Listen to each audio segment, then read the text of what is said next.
There's a lot of cool trivia out there about Darth Vader, the most legendary villain in the Star Wars universe. Did you know it took 5 separate actors to bring Luke's father to life in the original flicks? Or that James Earl Jones wasn't credited as the voice of Vader until Return of the Jedi? That kind of knowledge might help you win a pub quiz, but it's just scratching the surface. Let's talk about some deep cuts. Here are some facts about the Sith Lord only true Vader nerds know.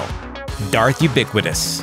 Vader is the only human character to appear in every main Star Wars feature film in some way, shape, or form. Not Han, not Leia, not Luke, not Porkins, unfortunately. Only the half-human, cyborg Darth Vader can claim that title. You are beaten. It is useless to resist. Obviously, Vader's villainy was central to the original trilogy, and his origin story formed the entire backbone of the prequels. But 30 years after Darth Vader's death within the Star Wars universe, he remained so important that he even showed up in Episode 7, or at least his mangled helmet did, and also made a stunning appearance in 2016's Rogue One, which brings us to Darth Expeditious. Although the Sith Lord's appearance on screen midway through Rogue One was written into the script from the get-go, his most incredible scene came at the very end, and foreshadowed Vader's reign of terror in the original trilogy to come. An intense hallway battle sequence in which a besieged ship full of rebels raced to escape with their stolen blueprints for the Death Star, all while Vader advanced on them, lightsaber in hand, cutting down every last man with casual brutality. It's an incredible moment, made that much more remarkable because it was tacked on at the last possible moment, after Rogue One's editor argued Vader needed more screen time.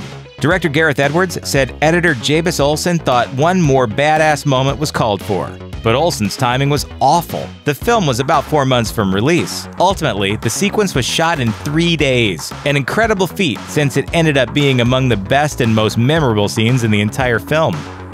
Darth Repetitious. Vader was downright terrifying in Rogue One, but if you look closely at his deadly stroll down that hallway, you'll realize you've seen all these moves before. They didn't teach an old dog new tricks.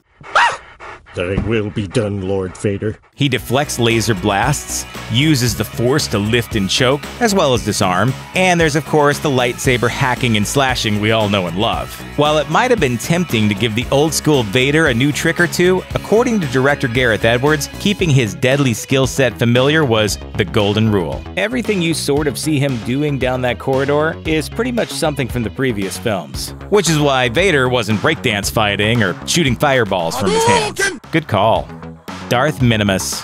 Forget that handless farm boy Luke Skywalker. Vader's the real star of the series, having left his mark on every episode and then some. But did you know that the franchise's fallen hero, the most iconic villain in all of sci-fi, was in the first movie for fewer than 10 minutes? 10 minutes! That's like half a Fresh Prince episode, without the commercials. Uchine one little fight, ine wasa lo scared, nos michi kubu watane auntie and uncle in Bel Air. It feels like he's in the film for much longer, which is a testament to how effective those 10 minutes were in introducing such an enigmatic and menacing character. Compare that to the insufferable 17 minutes plus we had to spend with Jar Jar Binks in Episode 1. It's enough to make you want to force choke yourself to death. Thanks for watching. Click the looper icon to subscribe to our YouTube channel. Plus check out all this cool stuff we know you'll love too.